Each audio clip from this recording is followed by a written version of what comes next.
à Pokémon. Pokémon. Franchement, cette série que tout le monde connaît pour ses excellents jeux, donc du coup, je vais pas parler aujourd'hui de Pokémon X, qui est génial, c'est vraiment mon jeu préféré. J'aurais pu vous parler aussi de Pokémon Soul Silver et Heart Gold, qui sont vraiment très vastes, c'est vraiment une des perles du jeu. Je pourrais vous parler aussi de la chiasse de Pokémon Diamant et Perle, mais bon, je sens que ça ferait des pouces rouges. Mais là, aujourd'hui, je vais plutôt vous parler de Pokémon épée et bouclier, bien que moi j'ai testé la version épée. Après celle des derniers mois, parce qu'il n'y avait pas le Pokédex, des problèmes de texture, le jeu est moche même pour la Switch. Mais bon, après c'est celle-là, on va un peu parler de tout ça. Voilà. Alors, Pokémon épée est sorti en 2019, au mois de novembre sur Switch. Donc, du coup, ça approchait les périodes de Noël, donc du coup, je suppose qu'il s'est bien vendu. Il est sorti en exclusivité sur Switch, comme tous les jeux Pokémon, qui sortent en exclusivité sur les consoles de Nintendo. Et donc, du coup, pour cette nouvelle génération, on pouvait s'attendre à quelque chose de bien. Et ben, en vrai, c'était plutôt sympa. Est-ce qu'il y avait du renu? Alors, l'histoire, bah, c'est plutôt assez simple. On commence, donc du coup on est chez nous, tranquille, en train de regarder la télé, quand soudain on vient nous emmerder carrément, notre voisin qu'on ne connaissait pas du tout vient, et en mode hé, viens, on va à la gare. Bah pourquoi? Bah parce qu'il y a mon frère qui vient. Bah ok, mais pourquoi? Il va nous démener à Pokémon. Ok, j'arrive. Donc du coup, s'ensuit alors comme quand on reçoit nos starters, on doit faire les U-Batch, et évidemment la Ligue Pokémon. Enfin là, ce n'est pas la Ligue, mais j'y reviendrai plus tard. Mais bon, vous voyez un peu le concept. Donc franchement, je trouve que ce Pokémon m'a surpris. Comparé aux critiques qu'il avait fait, je l'ai aimé. Déjà, je trouve que cette fois-ci, on avait plus l'impression de, comment dire, compétition. T'avais d'autres challengers, t'avais des petits trucs en plus. Ça se déroulait dans des grandes arènes. T'avais une phase d'épreuve pour faire le tri. Et ensuite, t'affrontais le champion d'arène. C'est classique, mais ça marche. Et en plus, le Gigamax rendait un truc un peu impressionnant. Donc, franchement, un gros coup de cœur sur le Gigamax. Bien que j'y reviendrai plus tard. Et pour finir, par contre, le crochet à ce truc, t'as pas la route victoire normalement qui te prend 1 heure ou deux à faire, mais voilà, ça comble le manque. Et surtout, la Ligue Pokémon, c'est juste, tu te retapes le champion d'arène pour ensuite affronter le maître. Ça, à mon avis, je trouve que Game Freak a essayé de gagner du temps, vu que le jeu, on sent qu'il a été fini à la pisse. Mais bon, sinon, ça va. Le début, il est sympa. Peut-être la fin, elle reste à revoir. Donc du coup, franchement, qu'est-ce que je trouve en point de fort à ce jeu? Bah déjà, le jeu, malgré ce que je dis, il est beau. Il n'est pas excellent, mais il est beau. Quoi d'autre? Le online fonctionne plutôt bien comparé au reste du online Nintendo Switch. Ça va, il fonctionne plutôt bien. C'est vrai que comparé à Smash Bros qui est dégueulasse, ça va. Il est pas pété pour une fois. Comme autre point fort, c'est du Pokémon.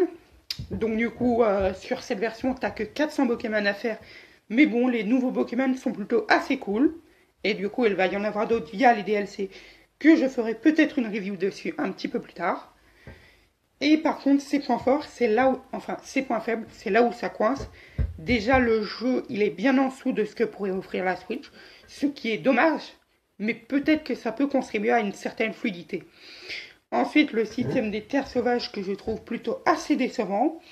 On s'attendait à un petit truc à la Breath of the Wild, mais ça a été une claque. Enfin, comment dire, une claque dans le mauvais sens, mais déjà, j'aurais aimé pouvoir chevaucher des Pokémon comme dans Pokémon Soleil et Lune. Et ça, vraiment, c'était un super ajout. Et en plus, ça permettait de se déplacer dans les terres sauvages de manière rapide. Donc, ça pouvait pas être mal. Non, ça pouvait pas. Et bien, si, en fait, ça l'a été. Tu te déplaces avec une bicyclette électrique. Ouais, tu sais, le truc que utilisent les grands-mères. Et en plus, un petit peu partout, tu as des Pokémon niveau 20-30, alors que tu commences l'aventure pour te casser la bouche. Le seul truc que tu peux faire, c'est fuyez, pauvre fou. Et donc, du coup, voilà, franchement, ça me laisse un sentiment d'arrière-goût que je n'arrive pas à enlever. Mais, tout n'est pas bon à jeter comme je l'ai dit. Ah non, pas encore. Je vais pas encore dire ça. Autre point faible, le Gigamax. Et je l'ai encore dit avant que c'était bien, mais il enlève la méga évolution et la capacité Z, ce que je trouve dommage puisque la méga évolution c'était génial. C'était vraiment un truc que dans Pokémon, c'était un gros coup de cœur. Méga Dracofeu, Méga Dracofeu Y, Méga Dracofeu X, Mewtwo Y, Mewtwo X, Méga Bayonetta. De super Pokémon.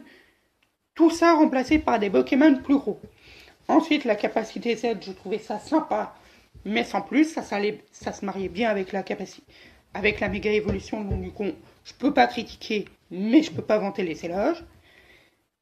Et donc du coup, ce que je trouve plutôt assez intéressant avec le Dynamax, c'est un mélange des deux. Ça rajoute un côté stratégique puisque certaines attaques permettent de mettre des effets de météo, augmentent l'attaque. Donc c'est beaucoup plus stratégique. Ça augmente l'attaque de ton Pokémon et ses PV. Donc du coup, par exemple, certaines Pokémon peuvent devenir difficiles à gérer vu qu'ils tankent bien les attaques. Ce qui est plutôt assez compliqué du coup.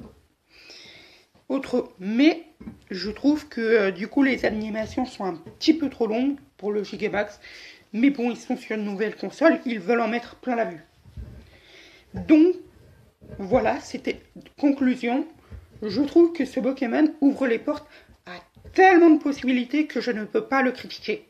Mais je ne peux pas aussi vanter ses éloges, puisque ça reste un Pokémon moyen. Il est pas excellent, mais il est pas mauvais non plus. Donc du coup, je vais lui mettre une note, je lui mettrai un petit 7 sur 10.